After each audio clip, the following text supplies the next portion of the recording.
여러분, 웹3 하면 딱 떠오르는 게 뭐죠? 아마 블록체인, 암호화폐, 탈중앙화, 뭐 이런 단어들일 겁니다.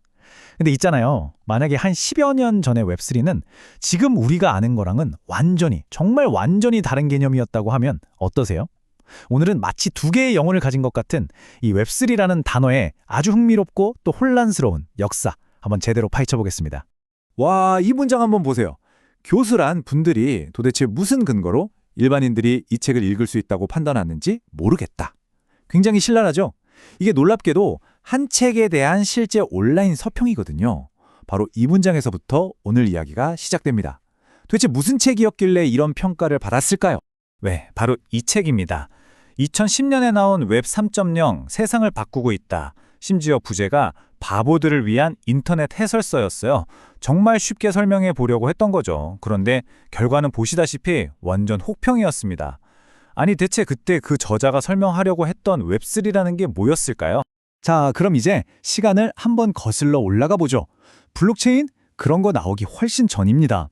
그때 웹 3.0이라는 단어가 품고 있던 첫 번째 꿈은 바로 더 똑똑한 웹을 만들자는 거였습니다.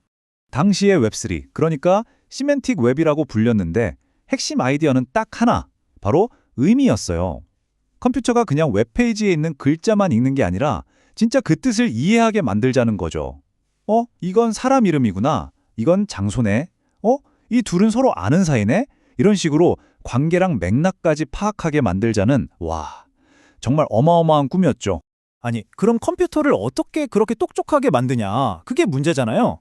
거기서 나온 핵심 기술이 바로 RDF라는 거였어요. 이름은 좀 어려운데 원리는 생각보다 간단합니다. 마치 우리가 문장을 만들듯이 세상의 모든 데이터를 주어, 서술어, 목적어 형태로 착착 정리하는 거예요.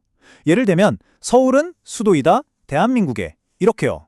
이런 문장들을 수없이 연결하면 컴퓨터가 그 관계망을 막 탐색하면서 스스로 추론까지 할 수 있을 거다라고 생각했던 거죠. 자, 그러니까 정리를 좀 해보면 2010년의 웹 3.0이라는 건요. 바로 그 웹을 처음 만든 팀 버너스리가 주도했던 굉장히 학술적이고 표준을 중요시하는 그런 프로젝트였던 겁니다. 목표는 의미의 연결, 그리고 그 힘은 기술 표준과 공유된 지식에서 나온다고 믿었던 거죠. 하지만 아쉽게도 이 시멘틱 웹이라는 꿈은 대중화되지는 못했어요. 그리고 시간이 한 10년쯤 흘렀습니다. 바로 지금이죠. 웹3라는 단어가 완전히 새로운 옷을 입고 화려하게 컴백한 겁니다. 진짜 말 그대로 용어 자체가 재부팅된 느낌이랄까요? 보시면 딱 아시겠죠? 2010년에는 분명 똑똑한 웹, 즉 시멘틱 웹을 가리키던 웹 3.0이라는 단어가 10년이 지나 2020년대가 되니까 탈중앙화 웹을 뜻하는 웹3가 된 거예요. 이름은 비슷한데 속은 완전히 다른 거죠. 네, 맞습니다. 오늘날 우리가 웹3라고 부르는 건 바로 이 탈중앙화 웹을 말하는 겁니다. 이건 출발점부터가 달라요. 아니, 왜 페이스북이나 구글 같은 몇몇 거대 기업이 우리 데이터라는 온라인 활동을 다 쥐고 있는 거지? 바로 이 질문에서 시작하는 거죠. 그리고 그에 대한 해답으로 그 권력, 그 데이터 소유권 다시 우리 사용자 개개인에게 돌려놓자라고 외치는 겁니다. 그리고 이 새로운 웹3를 가능하게 하는 기술이 바로 여러분이 잘 아시는 블록체인인 거고요. 그러니까 이제 지갑, 토큰, 디앱, 스마트 컨트랙트 이런 새로운 용어들이 막 쏟아져 나오는 거죠. 이 새로운 비전을 움직이는 힘도 과거랑은 완전히 달라요. 어떤 정해진 표준이 아니라 참여하면 얻게 되는 경제적인 인센티브, 그리고 다 같이 결정하는 탈중앙화된 합의, 바로 이게 핵심 동력입니다. 자, 그럼 이제 두 웹3가 얼마나 다른지 한번 나란히 놓고 비교해 볼까요? 아마 이 부분을 보시면 그래서 이렇게 헷갈렸던 거구나 하고 무릎을 탁 치실 겁니다.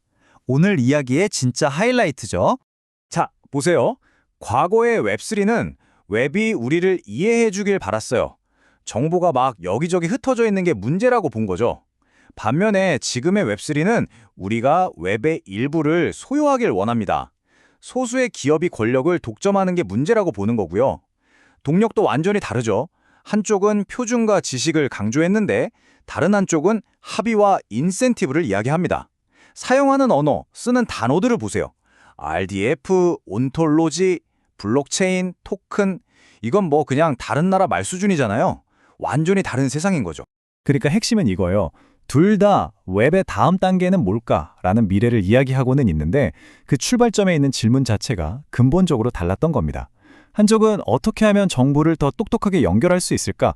이걸 고민했다면 다른 한쪽은 어떻게 하면 이 중앙화된 권력을 나눌 수 있을까? 여기서부터 시작한 거죠. 자, 그럼 이 10년이라는 시간, 그리고 이 엄청난 변화, 이게 우리한테 어떤 질문을 던지고 있을까요? 이제 뭐가 다르다 해서 한 걸음 더 나아가서 왜 이렇게 됐을까를 한번 생각해 볼 시간입니다. 첫 번째 질문. 아니, 컴퓨터가 의미를 이해하는 웹이라니 정말 이상적이고 멋진 꿈이었잖아요. 근데 왜 이건 주류가 되지 못했을까요? 기술이 너무 어려워서? 아니면 참여했을 때 우리한테 돌아오는 게 딱히 없어서였을까요? 그리고 두 번째, 왜 하필이면 완전히 다른 개념인데 웹3라는 그 이름을 그대로 가져다 썼을까요? 이게 바로 차세대의 웹이다 라는 어떤 상징적인 느낌을 좀 빌리고 싶었던 걸까요? 이 이름표를 바꿔다는 과정이 우리에게 시사하는 건 또 뭘까요? 그리고 마지막으로 이건 좀 더 근본적인 질문인데요. 그게 시멘틱 웹이든 지금의 탈중앙화 웹이든 이런 거대한 기술적인 비전이 현실 세계랑 딱 부딪힐 때 항상 생각지도 못한 비용이나 마찰이 생기잖아요. 그 본질은 대체 뭘까요? 재미있는 건 2010년에 그 혹평을 받았던 책의 저자가 궁극적으로 하고 싶었던 말도 바로 이거였다는 점이에요. 어떤 기술이 좋다, 나쁘다 이렇게 딱 잘라 판단하기 전에 그 기술이 우리 사회랑 만나면서 왜, 그리고 어떻게 변해가는지를 깊이 들여다보자는 거죠. 웹3라는 이 한 단어의 역사를 보니까 기술의 미래라는 건 어떤 정해진 답이 있는 게 아니라 끝없는 질문의 과정이라는 생각이 드네요. 여러분은 이 두 개의 웹3 이야기에서 어떤 생각을 하셨나요?